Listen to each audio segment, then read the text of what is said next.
Washington football. Woo!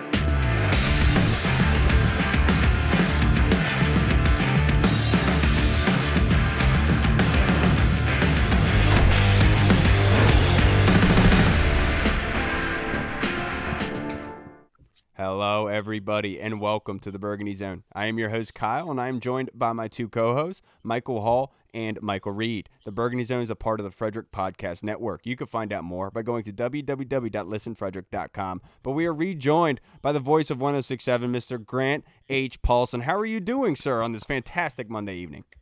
I'm doing very well. How's everybody doing? Good to talk to you guys again. Yes, sir. It's a kind of a weird day, bittersweet, I guess you could say. I know we getting Logan Thomas back on this field, and the tight end position is obviously needed, but they also lost 24-14 to the Chiefs. The fan base is melting down over this, Grant. But first, I have to get your opinion. With Logan Thomas coming back, how important is that for this offense? I think it's going to be huge. I mean, people forget how good he was when he was healthy. Going back to 2021, caught over 70 balls and scored 6 touchdowns in that 2020 season, though. And that really was when he flourished and broke out and was a fixture for them. I mean, he was a monster down the stretch. I remember he became, in fantasy circles, like the flavor of the month at the tight end position. Everyone was trying to get their hands on him because the offense, in some ways, the passing game kind of went through McLaurin and him. It reminded me of the old days, of Chris Cooley, Santana Moss, and like Pray for Rain. It was like those two dudes and J.D. McKissick. And so I think he'll be heavily involved. We also know Carson Wentz loves the tight ends, right? That's his safety valve. That's the blanket that makes him feel good underneath. We saw him target the tight end position 4 out of 5 times. The open preseason game 1, and that was without Logan Thomas. So with a better player, better version of what you got on the roster already, I think you're only going to see more involvement from him in that position. So I'm excited about it. Definitely. And sticking with the offense, obviously, knock on wood, Curtis Samuel's going to be healthy out there week 1 and going forward. You got Terry and the emergence of Brian Robinson out the backfield. With all those weapons, and I guess you also have Jahan Dotson as well, the rookie, who do you think is the most important piece outside of Carson Wentz on this offense for them to flourish this year? Ooh, that's a great question. I guess I would say maybe Samuel. I mean, first of all, he's got to be on the grass, right? Because last year – not having him was a game changer, and it was problematic. He could really, I think, alter everything that they do conceptually. They've almost exclusively lined him up in the slot this preseason, but you can put him outside, out wide, and I think he could win there. He proved that in Carolina. You've seen what the element of having the Deebo Samuel rule, which I'll call a wide back. Deebo called himself that last year. But I think offense anymore, guys, is really about being multiple. It's about being positionless. It's about versatility.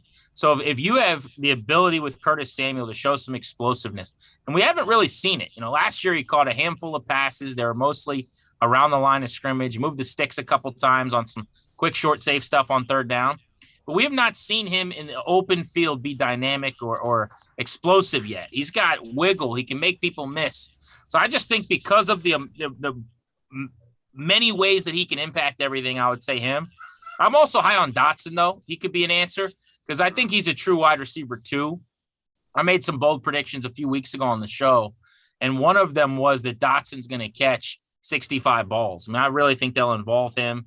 I think there's going to be opportunities. Obviously Samuel's not going to post every single week and isn't going to be a heavy volume guy, in my opinion. He'll be kind of a guy situationally used. So those two players have to help McLaurin, because he's been the one true reliable option at wide receiver, and you just need to have more threats to really put pressure on defenses.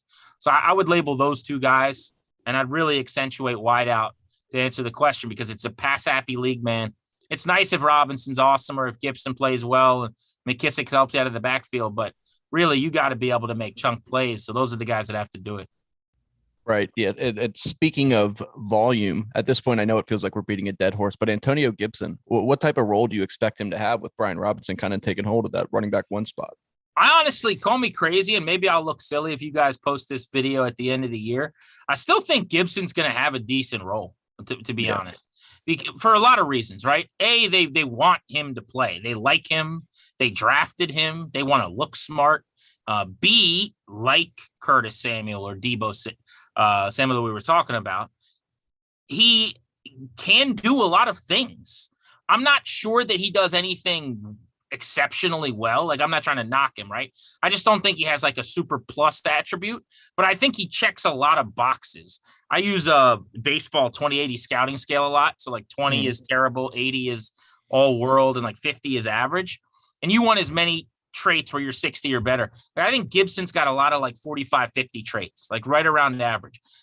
A 5-tool player is like 50, 55 and everything. That you're a good big leaguer for a long time if you're that way. Right. So I think he can catch passes. I don't know about you guys. I was really impressed by a couple of the grabs he made against Kansas City.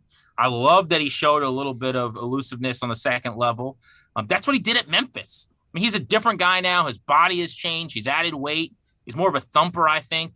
Like, he is not anything. I don't know how much college ball you guys watch, but I remember watching his film at Memphis after the draft, or when I say film, like best of clips on YouTube. I'm not scouting. But then, like, I remember going to seeing him for the first time after that when he was running and going, oh my God, like I thought he would be like more of a McKissick.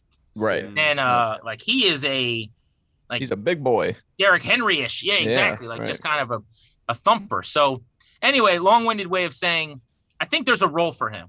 Yeah. Brian Robinson's their best ball carrier. It's not close. Like, he should absolutely be their RB1. I believe that. McKissick is their best pass catcher, and that should be his role. Third downs. He's awesome. Pass pro, beating people on choice routes. But Gibson can do both of those and is kind of second at both of those things. So if either of those guys needs to be spelled, which inevitably happens in every single game at that position, he should be the next man up. And that's kind of how I would carve out what I believe to be is still a role where he's helping them. And it wouldn't surprise me if he didn't turn into a good kick returner. Right. He did that at a high level. At Memphis. Yeah. So there's a lot of ways he could still be beneficial, even if he's not the starting running back. Right. Yeah. And to your point, I mean, I think it kind of shows how they feel about him by the fact that they're trying to get him on the field in these different positions as a kick returner. They're trying to get him the ball in the passing game a lot more. So I think you're right. I think they still want to get him the big plays and get him out in space. Yeah, and watching his college film, Grant, I agree with you. I used to say that he was a semi-truck that could launch into space like a rocket just based on what he could do. It really did show those two sides of it. But based on the game this weekend, Grant, who's somebody that is like underrated, underappreciated, that did well, that you thought that caught your eye, and somebody that deserves a little bit of praise for their play? Well, kind of a deeper cut, but I really liked a couple particular snaps from Shaka Toney. One was very obvious. I think, like my mom texted me about it. She saw it, like it's not like breaking news, but he had a speed rush that was super impressive. Timed the snap, got the edge, made a beeline for the quarterback, and everything was clean and mechanical and kind of textbook. He had 1.5 sacks in the game. And that's important to me because in this non-Chase Young world that we're going to live in for probably the first month of the season, I need pass rush. And I like James Smith-Williams. I think he's pretty good. I think his strength is maybe more other stuff than just getting home against the quarterback. Casey Toohill similarly does a couple things pretty well, but there's no one I look at and I go definitively on a passing down, that guy's a really good compliment for Sweat. So I really want to see whether it's JSW or it's William Bradley King or Shaka Toney, F.A. Obata, like one of these guys has to pop. And it doesn't mean you're going to have 4.5 sacks in that month that Chase misses, but I need you to consistently be in the backfield and just forcing quarterbacks off their mark. And, a couple of pressures a game would be nice. So I really liked that. Otherwise, I mean, Robinson, the cat's out of the bag, obviously. But he, again, I just think in such a short time, I mean, if you go back, how many days ago was the night before the preseason opener against Carolina, like a little over a week or whatever? In that time, he's gone from, I wonder if he'll get some carries this year, to legitimately their RB1. And I just think he's the real deal. Yeah. The draft reports about him being the short yardage goal line type option, that's ridiculous. This guy can play 20 to 20. You draft an Alabama running back, and normally you just set it and forget it. Like, it's Ronco, fellas. It's just like, they'll be all right. I mean, unless your name is – the only one we came up with that kind of stunk was Bo Scarborough didn't do much. Yeah, right. But other than that, like, awesome name. Even Alabama back, those dudes have been beasts. Right. So I'd bet on him. And then one other guy that I'd say I like in terms of maybe, not a star on the team by any means, but I think there's a role for Cam Sims. He should be involved in the red zone. Yes, he's big. He makes contested catches. He's got pretty good hands, especially his hands are at their best, I think, in like adverse opportunities. Like when it's contested a word, but like I think about the leaping catch in the end zone on the Heineke prayer against the Trayvon Cowboys. Diggs, Remember? Remember the one-handed grab to beat the Steelers on the Smith, like kind of over the shoulder toward the sideline. Like he just makes big boy catches. And so if you had a look in the red zone where you had Logan Thomas, 6 touchdowns and 20, as I mentioned, big threat, goes up the ladder. Think Raiders game last year when he just mossed a dude. You have Cam Sims. I'm going to put Cole Turner in that conversation. People have not seen him yet, but I think they're going to be really impressed by him. I love this dude. That all of a sudden you're vertical. Like when you get down by the goal line, there's no space here. So the space has to be here. You're going up, right? I just think, Cam Sims would be like my 4th receiver right now. He has shown me more than De'Ami Brown. I think he's a better blocker. De'Ami, I've kind of still got some, I can't quit him. I'm kind of got a little man crush on speed and stuff like that. But he would be my Aldrick Robinson this year. You got to have him on the field enough that every time he comes out there, it's not obvious that you're about to throw him a go ball. Right. But I would still remember Aldrick in 2020 or 2012 with Griff, when like every time they hit a home run, he caught it. Yeah. And you played him enough that he would run enough crossers and drags and just that stuff so that you didn't, one like you were screaming into a megaphone, De'Ami's in the game, they're going deep. Mm-hmm. But I do think if there's going to be a guy that makes some of those catches, it's him. But I would have Cam as my first receiver other than the big 3 probably. Love that. I'm waiting for the breakout season. Hopefully it's coming soon, or this year at least. But flipping to the other side of the ball, well, first of all, I got to say, I listen to you guys every day, so I appreciate that. No problem. You can already kind of see where I'm going with this question. I was listening to you guys earlier on my way home from work, and I have the same concerns you have about the defense. So, first of all, what are your concerns about the defense, and do you think that these concerns carry over into week 1? Yeah, so the defensive plan this offseason bothered me. I don't know what the plan was, to be honest. So I don't know if there was a plan to be bothered by. But exactly. I guess it's simple. Like, I don't want it to come off as if I'm being reactionary to 2 preseason games, because I pride myself on not being that guy. And I understand what's happening and what isn't, and that this is really not that big of a deal. However, I'm approaching everything that I'm seeing right now from the perspective of I don't understand why they weren't more active this offseason defensively.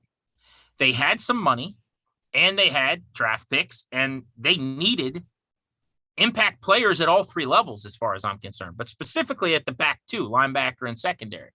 So if you just run through it really quick, I mean, this offseason, you went into the year with a defense that was 6th to last in DVOA last year in the National Football League. You lost Tim Settle and Matt Ioannidis up front. You did not replace both of those guys.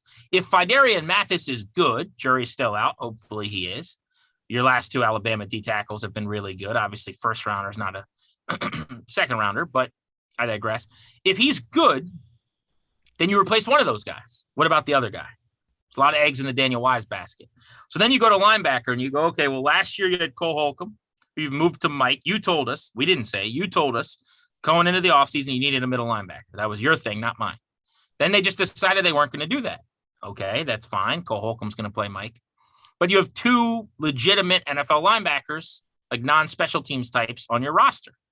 What if one of those guys goes down? Like, what is your plan then? Is it just David Mayo and Nathan Jerry or Khaleke Hudson? I really don't know what the pecking order is there, but they did not address that position, which isn't even to talk about Jamin's rookie year, which was ultra disappointing.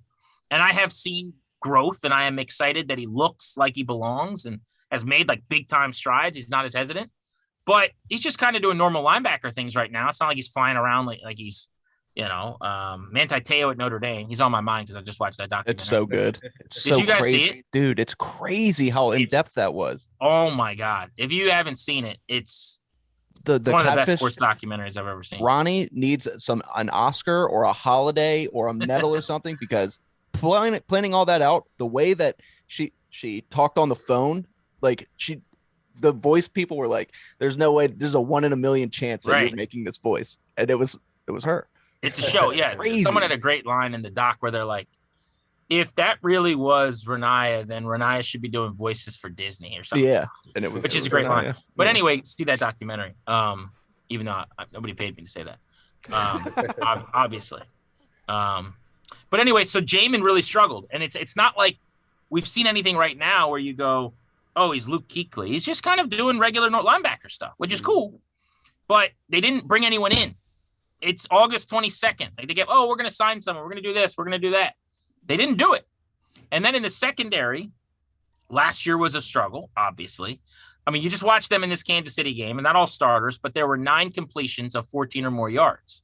And there were some real issues, right? So you're talking about, I think Fuller will have a good season and bounce back. He had an awesome finish after they moved him exclusively outside. I think he's really good.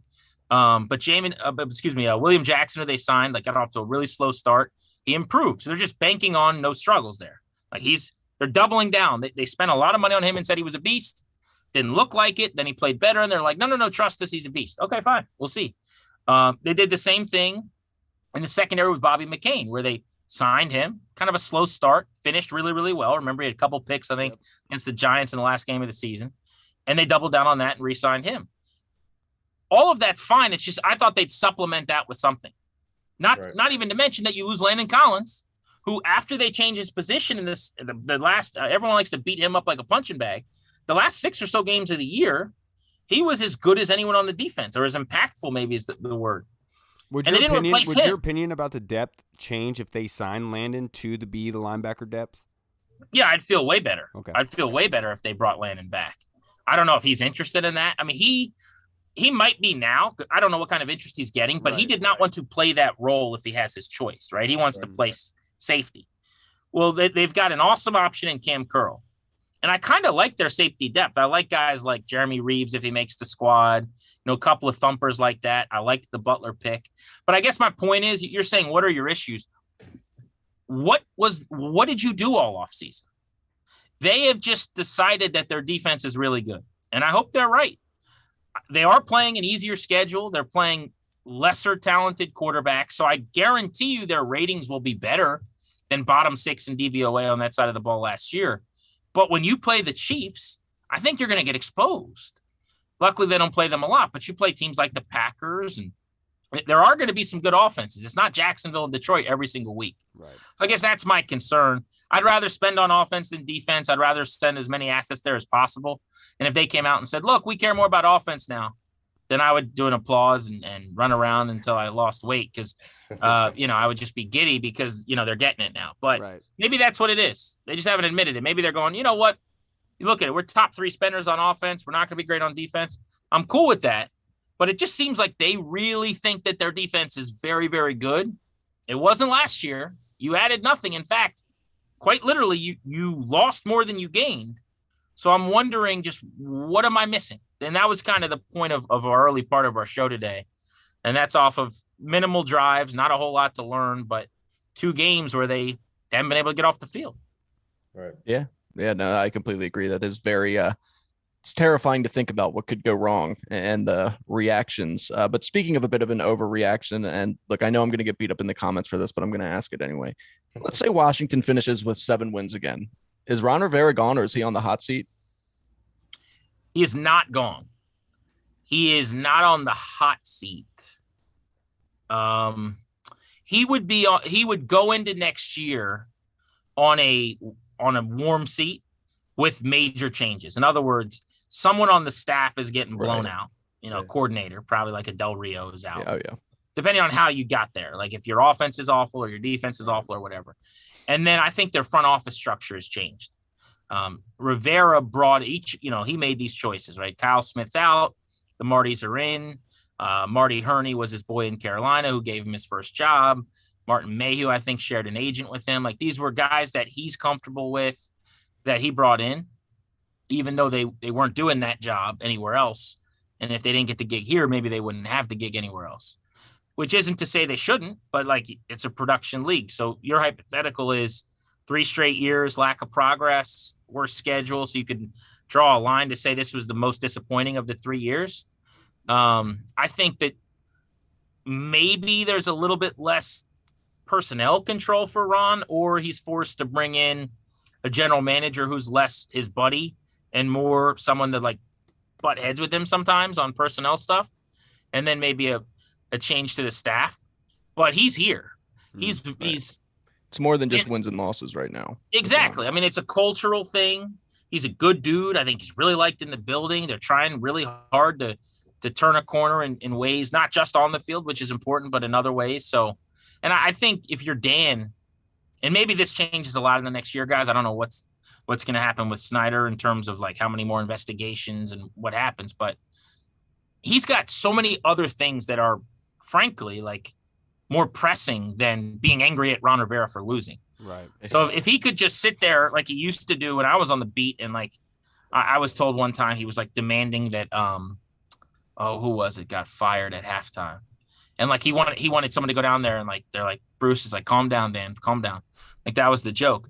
But he's not just sitting there angry anymore. He's like working the phones with lawyers and stuff a lot. So I think that's all beneficial for Rivera. But next year, if they win 7 games this year, would be it's now or never. Like, I guess if you consider that a hot seat, you can't have another bad year at that point. Then you're talking about 4 years of that. I mean, he'd be in big trouble then. Yeah. I think the way that this ends is Rivera taking a job in the front office, general manager speak to finish it out. But to wrap this up, Grant, I only have a couple more questions for you. The quarterback room. Can you talk to me about Carson Wentz, Sam Howell, and Taylor Heineke? Do you feel better about that quarterback room after 2 preseason games? No, not necessarily, only because I didn't feel bad about it. You know, I feel how I felt, right? Like, I think Wentz is an upgrade from Heineke. I don't think he's a long-term Super Bowl caliber answer. I think he's flawed, and he's like the 20th or 18th or something best quarterback in the NFL. But like nothing's changed for me based on what I've seen because they haven't asked him to do a whole lot. I guess maybe if there's an area where I feel better, I really kind of like Sam Howell's moxie. You know, it's kind of a cheesy thing to say, but he gives me a vibe that I like. He's got the best of Taylor Heineke. Like things happen. Exactly. And he's got like the Taylor Heineke, I call it like Texas high school football feel to him. You get that Johnny Manziel in him. Yeah. But drugs. He's got an actual NFL arm, which Heineke lacks a little bit. And I think he's going to be mobile and throw the ball with zip, and those two things give you a chance. I probably, if I had to bet right now, would say he's a long-term NFL backup, right? Mm-hmm. Because you get drafted in the 5th round. If you're always skeptical and you always assume a guy ends up being a QB2, you're going to be right like 98% of the time. So I've seen nothing crazy that makes me think otherwise. But I do like him, and I mean, they're 3 deep at quarterback in a way. Heineke is a backup. Last year he was a starter. Now he's the QB2. I think Heineke out of the bullpen in like the 3rd quarter of a game when you're down 4 points because Wentz is in the blue tent, Heineke can run around and make a play, and dudes want to play for that guy. Absolutely. So that works for me. And they got to get Wentz to play the way he did most of last year before the end of the season. And I have no delusions of grandeur. I'm not on it like a Carson Wentz mark. People forget how bad it's been here. I mean, it's been the last 6 or so years, really, since Alex Smith's first season and that injury. It has been as bad as anywhere in the league again at quarterback. Our best season as a fan base, media market, what have you, watching quarterback play was Heineke last year. Like, that's not debatable in terms of production. Like, surpassed his Smith from before his injury. And we all know, like, look at how desperate they were. That wasn't good enough. So it's got to be better than that, right? I mean, it's got to be. Absolutely. Grant, I can't thank you enough for joining us for this episode, brother. I know you just got off the radio, talked a lot, but you were still able to give us some great info, sir. I can't thank you enough. You know, we're big fans. I've been following you ever since you were on the beat. I used to say that it was like talking to Kyle Shanahan every time I heard you on the radio back then. And I believed it because it really did seem that way. I can't thank you enough, brother. I hope you go and enjoy your night and get some rest, sir. Yeah, I appreciate you guys. You guys have always been good to me, and you guys do a really good job, man. Keep it up, and hopefully these boys give us you guys are in the content game as well, talking about them. So hopefully they give us something to enjoy this year and something to be positive about. Seriously, man. We need it, to be honest. Yeah. All right, Grant. Thank you, sir. Have a good night. All right, see you guys. Thank you. All right, everybody. We just spoke with the man, Mr. Grant Paulsen. I like talking to Grant. Oh, yeah. He's prodigy. Grant's been known everything for 20 plus years. Like the dude's just been all over. Yeah, he has. And speaking of being all over, we are now joined by There he our is. next guest, Mr. Street Scores Rico. What's up, brother? How you doing? What's good, y'all, man? Happy to be here. How y'all feeling? What up? Feeling all right. You know, I've been staying off Twitter since Saturday, so I'm feeling good. that negative isn't in your veins at the moment. Not But anymore. before we get into our fan questions, Rico, to wrap up this episode and everything, I wanted to get your guys' opinions. You know, we've watched the Washington game broadcast. I have to get your guys' opinions on Rick Doc Walker calling these games, because I'm telling you, I absolutely love it. What do you think, Rico? Yeah, I love it as well. I didn't get to hear him the second game, but the first game against the Panthers, I was absolutely in love with it. I love just the stark difference and how it really was. And I mean, granted, sometimes he was being a little pessimistic, but I like that because at the end of the day, he was keeping it real. And, you know, there's no bias the other way to where, like, if we're out there putting out any type of poor product, he's not going to try to sugarcoat it. And I really appreciate that because, you know, we've gotten a lot of, you know, lightweight commentators recently. Feel like it's a nice change in dynamic. Yeah, I agree with you there. I feel like Doc Walker should be like, he should be playing in my ears like when I'm working and stuff, the way that he was jacked up about all those calls. But let's get into our fan questions, everybody. And Rico, I'll start this with you from the Colonel. He loves your show. He's always commenting questions here based on your opinions on your show. So I just want to let you know he's a big fan of yours. But he wants to know, why are there 27 tight ends on the roster, including newly signed Blanton, but not a linebacker? I'm tired of all this talk of Rivera and Del Rio being former linebackers, and they know what they're doing. Mahomes picked apart our linebackers. WTF, Street Scores. Yeah, man. I mean, Cole Holcomb himself, and he's improved in coverage since his rookie season, but he allowed all 4 targets to be caught, and 2 of them were for first downs. They literally decided whoever Cole Holcomb was covering, that's who we're going to go after on third down if need be.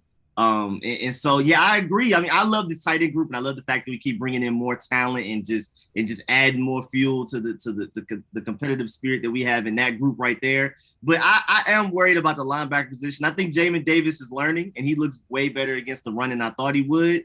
But Cole Holcomb as your starting Mike still concerns me a little bit, and it is kind of weird that, I mean, even though we're adding a lot of tight ends due to injury, it still is a little weird that we're not bringing in more linebacker competition at the same time and letting these guys showcase what they can do in the preseason. Because I believe this next preseason game is going to be more so for the guys trying to make the team than the starters. And I feel like that Chiefs game was the last real opportunity to see what the starters could do and to see what a linebacker could really contribute to this defense in regular season games, not just as a depth guy in practice.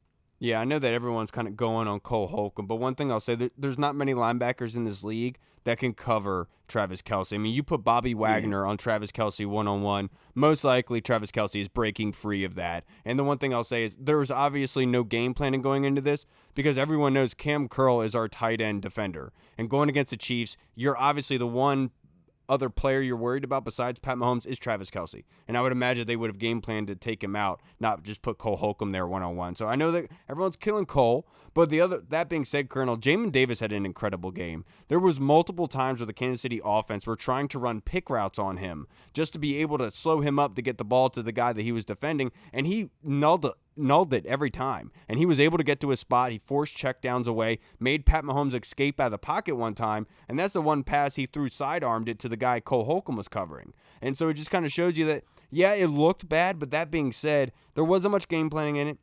They can do better because you like them to be able to compete against those type of offenses, and obviously they didn't on third down or whatever.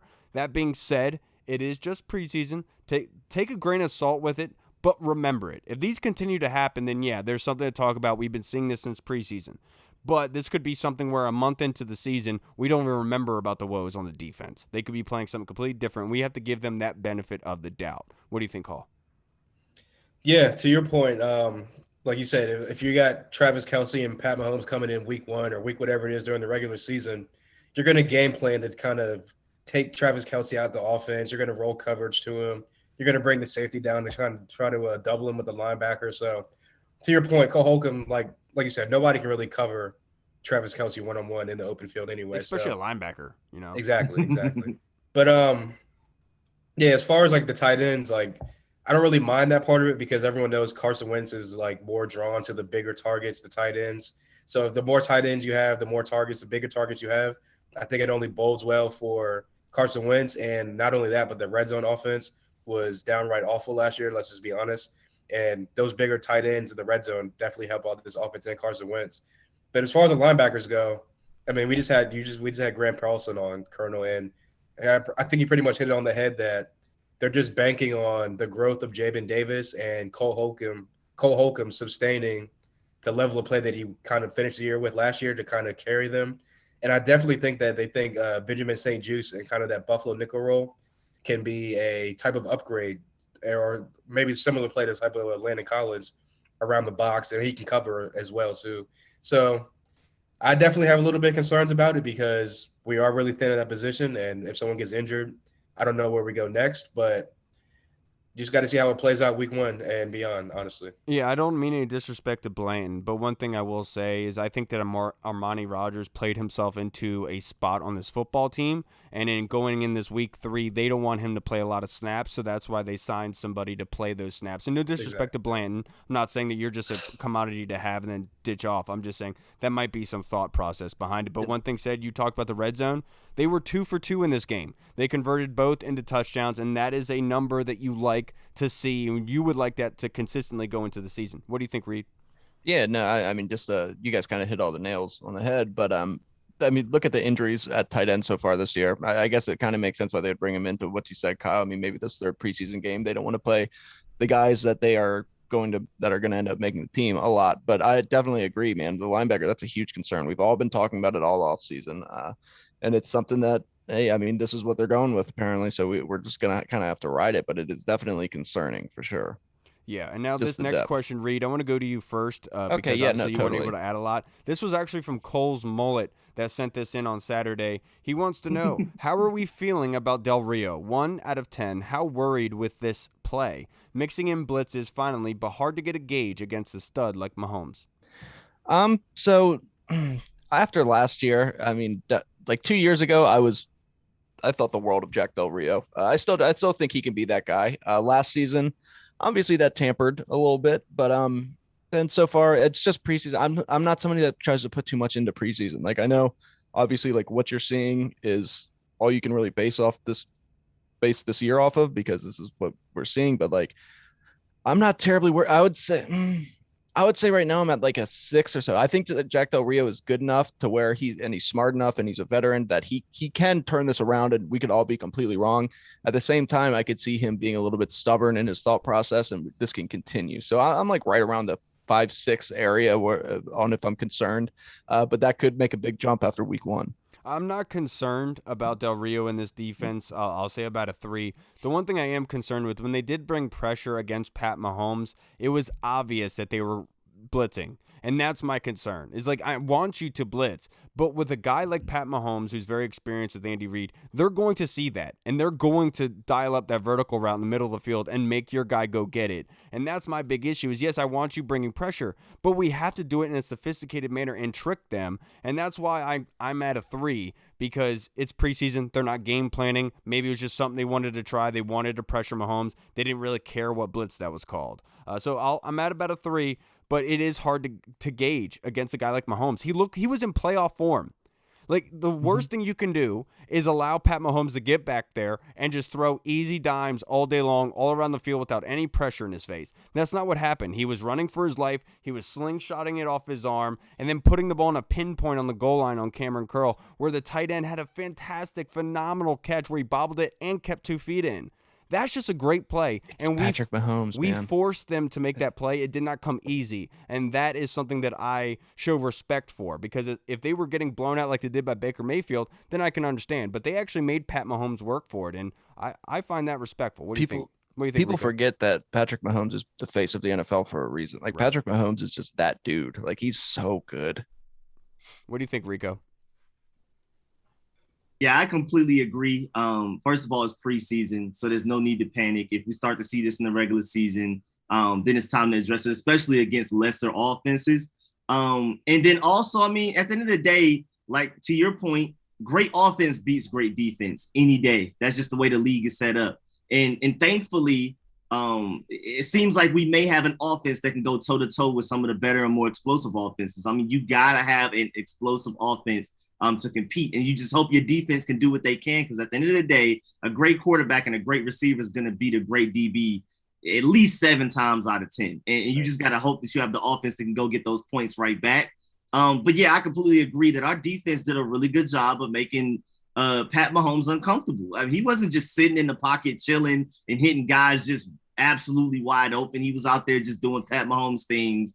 And granted, you're going to go against a lot of great quarterbacks, but not everybody is exactly literally Pat Mahomes. So I feel like we do need to be better, but at the same time, we do need to note that that was Pat Mahomes. Right.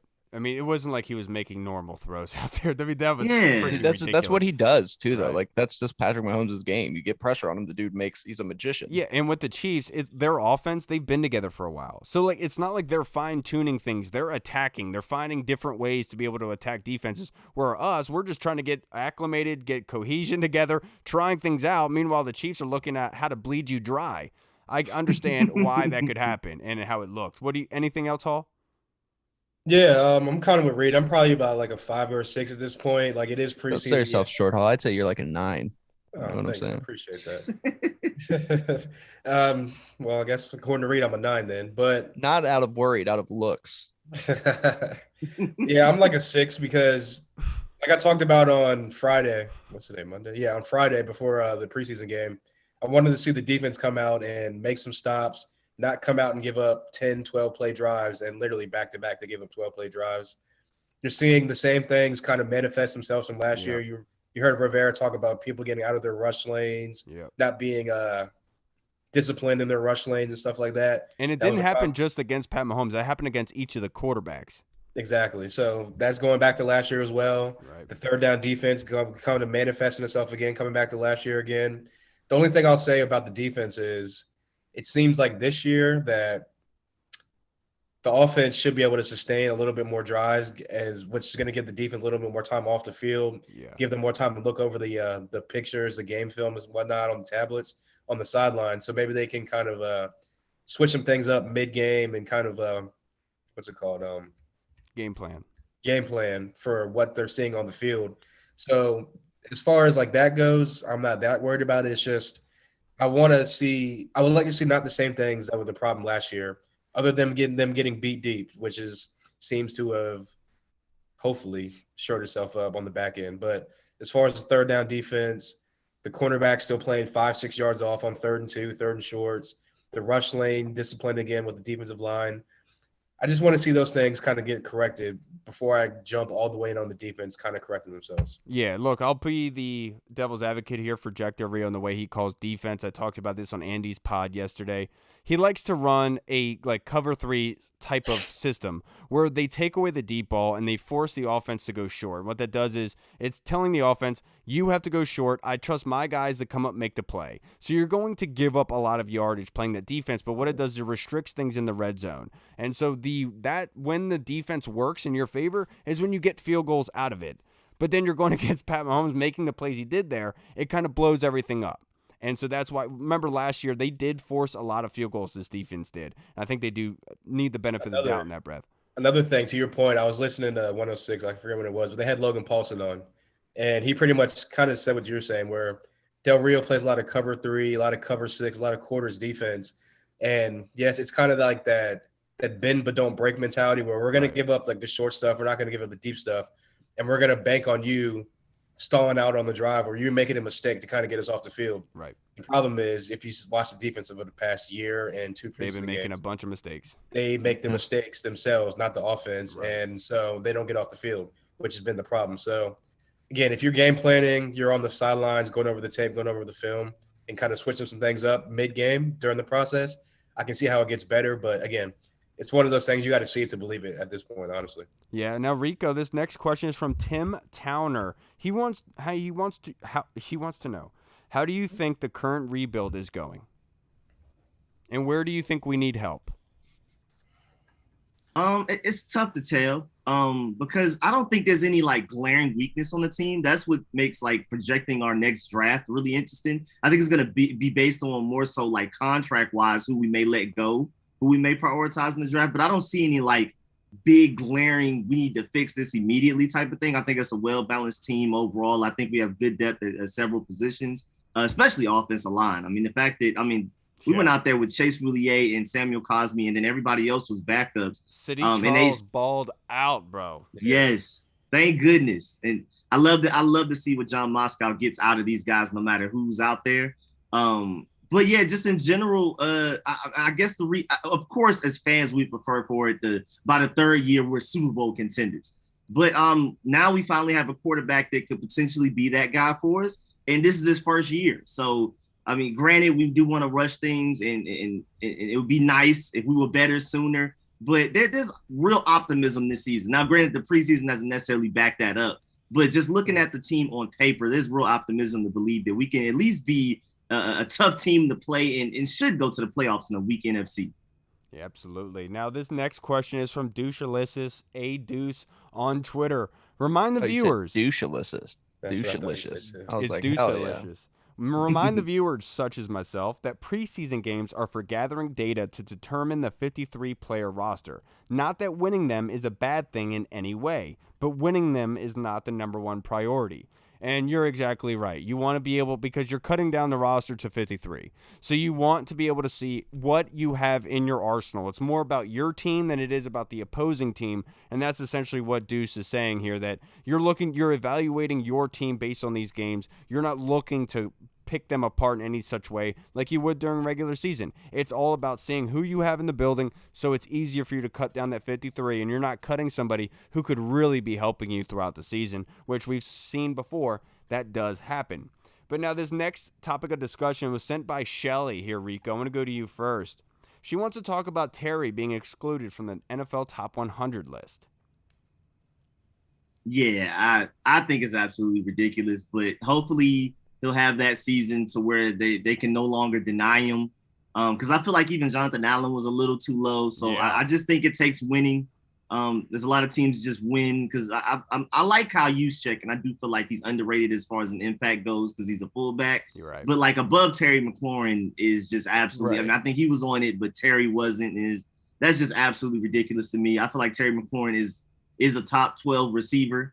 And just what he's been able to do with the lack of stability at quarterback, and now he has a new one this year as well. And he got paid like a top guy, but of course, the people making the list don't necessarily care how much money you're making. But yeah, I think it's absolutely ridiculous that he's not in the top 100. Yeah, I think Juszczyk was like at 99. I think he was one of the last two players to be picked. And I think you're right there. I one of the tweets I saw from a Lions reporter was awesome. He said that he thought the NFL Top 100 was a big thing until a Lions player asked him one day to fill out half of his bracket for him, and it's all based on like just friendships, relationships with players and stuff. Right. And so look, yeah, Shelly, it sucks because you want Terry to be recognized for the work that he puts in here. It's unfortunate that that's not really reciprocated from the NFL standpoint. They're just much rather looking into making it a spectacle, making people excited about it more so than making it a fair and legit process, if that makes sense. Plus, yeah, not only the fullback, but like having Odell over him after last year. Like I get they won the Super Bowl, but come on, you really think if you had the list of top receivers in the NFL right now, anybody would put Odell over Terry? Like Odell can't even find a team. The worst thing was that they put Trayvon Diggs at like 30 something.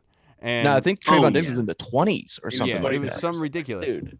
Like I understand that he was good on the He's a ball, got a lot of Cowboys player. interceptions, but he literally got destroyed. He's Jameis Winston of cornerbacks. Yeah, this he guy, is. for every big play he'll make, he also gives up the most yards in the NFL. Like it's like Jameis. For every big play touchdown, he's still going to throw a bunch of picks. You know. Shannon Sharp said it best about Trayvon Diggs. He's feast or Say it famine. in Shannon Sharp's voice, though.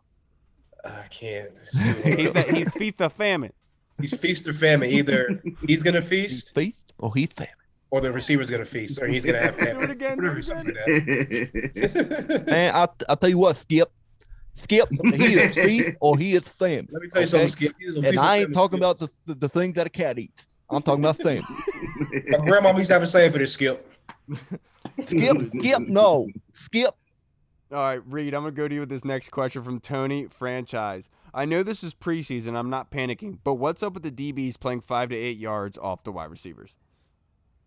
It's, like you said, it's preseason, baby. Now I will say that is something that we've seen in the past from Jack Del Rio, from these corners. So that it's where it gets a little concerning. But as of right now, man, look, I think that this secondary for a very long time, like early on in camp, was starting to get a lot of motivation. They were communicating that everybody was hyping them up, saying that this was the best group on the team, like with the way that they're talking, the way that they're shutting teams down or shutting the offense down. I think a lot of it's got to be confidence. I mean, once you know that you can get up on a player and you're not going to just let them behind you and you're going to have help behind you, then I think that you'll see them playing up against a man a little bit more.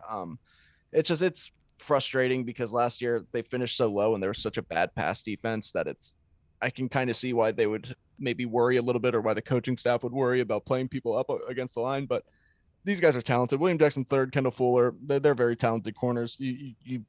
I would imagine that they would be playing up closer to the line and playing up closer to the receiver come the regular season, but who knows? We didn't see that last year. So. And to go into a little further detail, the reason why Jack Del Rio has them playing off so much. Trayvon Diggs was 23. 23, my goodness, that's ridiculous. But the reason why he does it is essentially what they're banking on is that the front four gets pressure on the quarterback, which makes him panic, which throws into the highly populated zones. But the issue that's happening with the pass rush is they're losing their lanes, they're losing the contain, so the quarterback can rush either left or right or step up and run for yardage, which kills you in zone because you're not really banking on that, right? And so when you go left to right, that opens up zone holes for the quarterback. The more time a wide receiver has to get open, the more open they're going to be. It's proven. And so that's what happens, and that's why Coach Rivera is very upset at the moment with the pass rush lanes and having your integrity at that point, because it makes it easier for the offense. You're taking away the defense as soon as you give up those rush lanes, if that makes sense. Now, this next question is from Commander OC92. I'm going to go to you first, Rico. This is a long one. Do tight ends enable your team's ability to win the winnable games more often? And to put it context, I feel like if Kelsey went down in Kansas City, if Mark Andrews went down in Baltimore, if Gesicki went down in Miami, then the odds of those teams getting to the playoffs in the regular season would sink dramatically. I just want to know if you feel this could be true, Rico. I'm a huge fan of the tight end group, especially ours specifically. And I do feel like tight ends play a strong role in not showing your hand. If you have a true dual threat tight end that can receive and block, it doesn't showcase to the opposing defense, oh, this guy's in here, so we have this certain personnel group and we're obviously running it or we're obviously throwing it.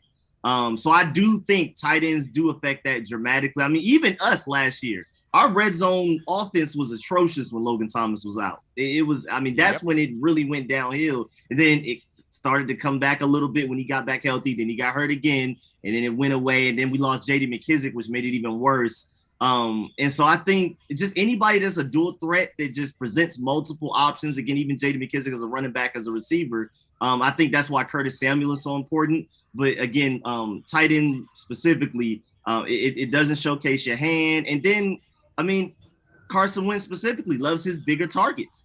Even Pat Mahomes, as great as he is, he loves Travis Kelce because he's a big target. And I think the more healthy, the more talented tight ends we have, especially dual threat wise, is going to be really helpful. Because and even John Bates, just blocking wise, having basically a sixth offensive lineman on the field at any given point in time opens things up in the run game quite mightily, especially since we don't use a fullback. Right. Yeah, I do think, Commander Jose, I do think that a tight end is pivotal to a team's ability to win winnable games. And the reason I say that, I used to get in an argument all the time with my buddy Hizzer back in the day because I said in 2012, Logan Paulsen was incredibly important to the team's success in getting to the playoffs in that stretch. Fred Davis had gotten suspended earlier in the year. Logan Paulsen stepped in and caught a lot of first down catches that weren't eye poppers, but they moved the chains and then helped the offense to go and score points. And so I agree with you in that, Brett, that the tight end position is so important for an offense because they do both sides of the spectrum. They block like a lineman, they catch like a wide receiver, and they're used in situations as a chess piece to say, I got you lined up on a linebacker out wide, you better make sure you can keep up with them. So I do agree with you in that sense that they really are, when you have a good tight end, it really is a great piece to have for you as an offense because defenses don't have much at all to be able to combat that sort of athleticism. So I do think they help you win more winnable games. Can I reveal a big secret? 2012 Logan hated him. Hated Logan back then. I loved him, dude. That was my guy. But was that long-haired Logan back then? So yeah, it was long-haired Logan, yep. The Kyle Shanahan days, man. He just knew what to do, baby. Now, this next question, Rico, I want to go to you. You obviously wouldn't know this, but Scott Hartley in the UK, he wants to know, why is the beer so expensive at FedEx? Yeah, absolutely. No, I've been hearing a lot about that though. How bad is it for real? It's bad. I mean, there's two It's sides of pretty it. bad. One being taxes. Taxes in this county, in this state, are very high for alcohol. They usually are. All these places around here always have to jack up the prices for them. You never get like cheap beer or anything like that around here, unless you go to like one of those distributor stores, which the county even suffocates even more to be able to get access to, because there's only one in each county, I believe. But it's taxes, then it's also Snyder trying to get as much money as possible. Rico, you're Atlanta, right? Yes, sir. So is Atlanta still doing the thing where like their stadium concessions are like nothing? Like they're cheap as hell. Yeah, I've heard from my friends. I haven't been since the Falcons game when we played them last year, but yeah, my fans, I've heard no complaints from them. I've heard complaints all throughout this off season, these past couple of weeks on Twitter from the Commander side. None of my friends have complained about the Falcons side, so I would assume so. It was like known, like when they first got back or got the stadium, that it was like they were charging. That was like their thing, was they were charging like $5 or something. Yeah, it was like $4 burgers and stuff like that. Like $6 beers. Yeah. We have just trying to get fans to come. The Falcons just don't have a dedicated fan base like us. If we're 1-8, you know, even if we're gonna be loud about how upset we are, we still care about the team. Falcons fans, I'm sorry, they're 1-3. The season, we're gonna focus on everything else that we got going on in Atlanta. Hawks, whoever, Braves, Georgia Bulldogs. I mean, you know, the South. You know, LSU is more important than the Saints. Georgia Bulldogs are more important than the Falcons anyway. So if the Falcons are looking like they're having another bad to average year, you know, you got to do what you got to do to get people to even pull up to the stadium. It's true. Like Kanye West was down there in ATL staying in one of those rooms, so he was smart for doing so with how cheap those concessions are. But this next question is from the Discord chat server. Hall, I want to go to you first. Andy Lockhart, in the UK, says, I see Thomas has been activated from the PUP list. Do you think he will be ready for week 1 like he said all along?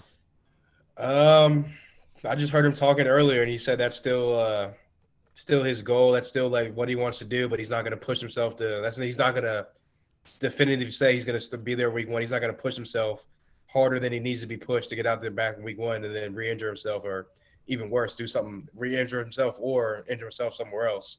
So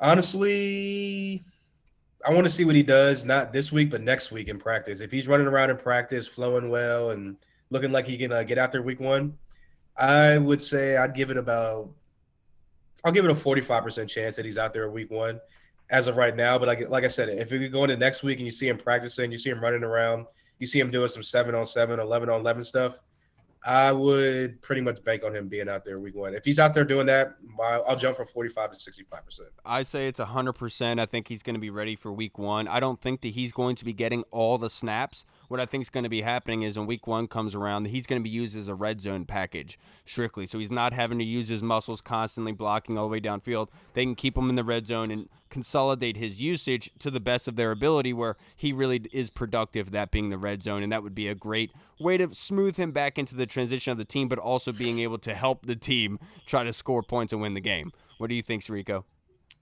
Yeah, so I'm very optimistic about Logan Thomas's health. I feel like if like week 1 against the Jaguars were the Super Bowl, he would for sure be playing with no doubts. Right. And then even earlier today, a lot of reporters at training camp said that based on some weird way that they measure it, he's more explosive now after the surgery than he was this time last year. Yeah. And that's just the way it's worked for a lot of players now in modern science. So I'm not surprised by that. I feel like if he doesn't go, I think it would have to be a setback, because I think he's pretty much ready to go, especially like you said, if he's participating in team drills. He probably won't be, out there as much as he normally is, but I can definitely see them at least easing them in, maybe on a little bit of pitch count.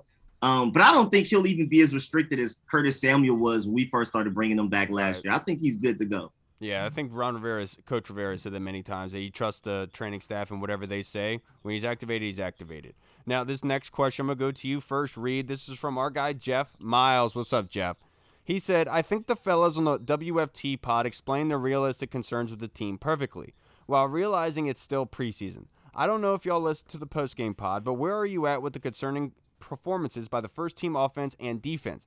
Personally, I don't care if it's preseason or regular season. I'm tired of excuses. I need to see examples of improvement in both practice and the game.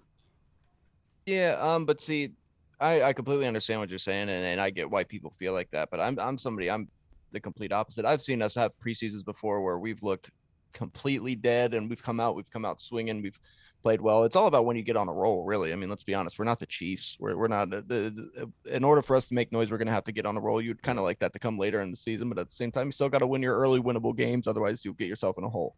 So I don't put too much stock into preseason. I've never been that type of person. Because like we've talked about, preseason is really just kind of to evaluate your players more so than it is to go out there and beat a team or to go out there and put a bunch of nice plays together so that way you can score some points. Like it's tough, and I know no matter what, you want to see your team win, you want to see your team do well, but I'm not too worried right now. I will be if this continues through the week one. But it's a long season, man, and I just don't put too much into preseason. Yeah, that's just me. Look, I'm not saying that this is an excuse or not. I'm just putting this out there. I put it on Twitter earlier today just to put this into context, right? Look, I understand it's preseason, and it is concerning with how they've been on third down. You haven't seen any changes, and you should be concerned because you want to see improvements in that area. That being said, what we have learned with this team over the past 2 seasons is that in every game, they start slow. The second quarter, they kind of edge their way back a little bit. Third quarter, the other team kind of maybe gets a touchdown or one or a field goal. But then in the fourth quarter, they come roaring back. And generally, the wins that they have gotten, that's how they've gone about doing it.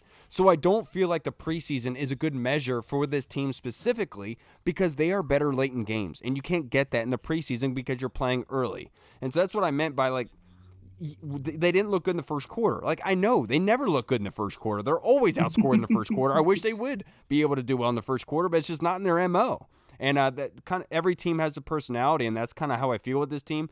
That being said, it doesn't make it right. I'm just saying, giving some context to what I feel is don't jump to conclusions and say this is what it's going to be like, because I definitely don't think they're facing Pat Mahomes every week, but just understand that take it with a grain of salt. Understand where they are weak at, and they have to work on it, and it's up to them to be able to fix it, and trust that they'll be able to do it. That's the only thing we can do, man. And to add to that, I think this is a great time to go against a Pat Mahomes, because now we have tape out there to where you're going against a mobile quarterback, you're going against a strong arm quarterback, or a guy that's a mix of both. This is how we should adjust. Jamin Davis, this is how you should adjust on this route when he starts to scramble outside of the pocket. Cameron Curl, this is what you should do. Jack DeReal, this is how you should scheme him up and, do these types of coverages, these type of blitzes. So I think it gave us really good film to reference when we're preparing for another team during the regular season.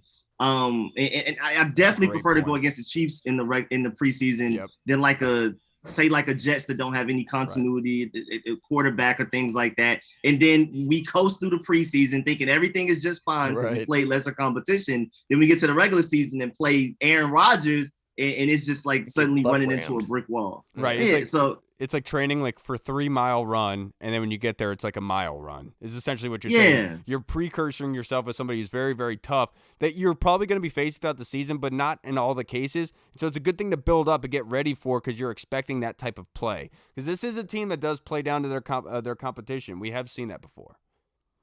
Yeah, definitely. I'm kind of with you, Jeff. I'm not like overly concerned, but I use the preseason to basically. Okay, like say the defense. What were your flaws on defense last year, and what were your flaws in the first preseason game? Okay, did you come out in the second game, or did you come out from last year and fix those flaws? You could say in some areas yes, but again, the big glaring ones, as in the rush lanes, the third down defense, those haven't been really fixed. What we've seen so far. Again, it's just preseason. You're not game planning. You're really vanilla. And at the end of the day, yeah, Pat Mahomes, and Baker Mayfield's a mobile guy, but if you look at our schedule, the first four out of the first 5 weeks, we're gonna face guys that can get outside the pocket. They can move in the pocket. They're mobile in the pocket. Man, let Jared Goff get out that pocket. I'm talking about Tannehill, I know. Dak, I'm joking. Jalen Hurts, Trevor Lawrence. So those guys can get out the pocket. They can kind of create on the fly. They can make the play longer. So. Again, it's like you said, good tape for the DBs and the defense to be like, okay, when Pat Mahomes got out this outside to the left, what did we do as a defense? When he scrambled to the right, what did we do as a defense? When he stepped up, when he did this, how can we kind of switch things around so that we're not getting beat over the middle, or we're not getting beat That's a deep great for point. getting to beat deep for a guy like running like a scramble play type thing. Like So the discipline in their pass rush lanes. To your point, that's another Exactly. example. Look what Mahomes will do to you. This is why you can't do it. and you look, like I said, so if you come out those first 5 weeks and we're making those same mistakes, we're going to be starting off 1-4, 0-5, because again, those quarterbacks that I mentioned, they can create on the fly. They can get outside the pocket. And we know we struggle with mobile quarterbacks. Exactly, and they'll dart you up. And we've struggled with facing the tight ends lately. Yeah. I know Evan Ingram's been injured a lot, but that's an athletic guy. You got He's done some bad Dalton things Schultz in in the past. Dalton Schultz in Dallas. You got Dallas Goddard in Philly. So Got TJ we're going to be Hawkinson. coming out facing some tough QB, mobile QB, and tight end combinations. That's what we struggled with over the past couple of years. So I have a little bit concern, but I definitely think that the offense can stifle some of that concern. I understand what you're saying by bleeding out the clock, keeping the Exactly, defense yeah. fresh, allowing that. Because last season they did not have that at all. Yeah, They were constantly on the field. All right, everybody, that's going to wrap us up for this episode. Thank you so much for joining us. It wasn't a very funny or happy episode. That being said, we'll try to make it up for you guys on Friday as we We're prepare. getting closer to the season. You got to get serious now. Yeah, we got to get Yeah. prepared for the undefeated preseason Ravens, Woo! Thank goodness everyone is tweeting about it. My goodness. So important. Yeah. Watch All us this be the happy ones that go in the lucky shit's street gonna too. stop during the regular season anyway, because we're gonna be so depressed every week. Right. You know what I'm saying? Right. All right, everybody. Street Scores, I can't thank you enough, brother. I know obviously everyone watching already does watch you, but before we get out of here, would you like to plug social media handles and your show details? Yes, sir. You can find me on YouTube, Street Scores, STREET SCORES, and you can find me on Twitter, Street Scores ATL. And always, thanks for having me, man. Always a lot of great discussions, great questions. I know I say this a lot, but I mean, definitely always just let me know. My man. I always do. I always lean on you because I like you, brother. All right, everybody, that's going to wrap us up for this episode. We'll see you on Friday. Have a great week. Let us know your opinions on everything we discussed. Are you pissed off about Terry not being in the top 100, or do you think it's warranted? We want to hear from you in the comment section. We really do appreciate all the feedback we can get. All right, everybody, we'll see you on Friday. Washington football. Woo! Peace. Hey, what's up, everybody? It's Kyle. I just wanted to say thank you so much for watching, and if you liked what you saw, make sure you hit the subscribe button and the notification bell. That way you get notified when anything new is uploaded to the channel. Also, we just launched theburgundyzone.com. You can go there and find all of our latest news, articles, and the latest episodes that are uploaded. Again, we also have the Discord chat server, where all of our VIP folks are in, like Andy Burrows, Scott Hartley, Sergio Martin is in there as well. Don't miss out on the Discord chat server. Go and check that out. Until next time, everybody, Washington football. Woo!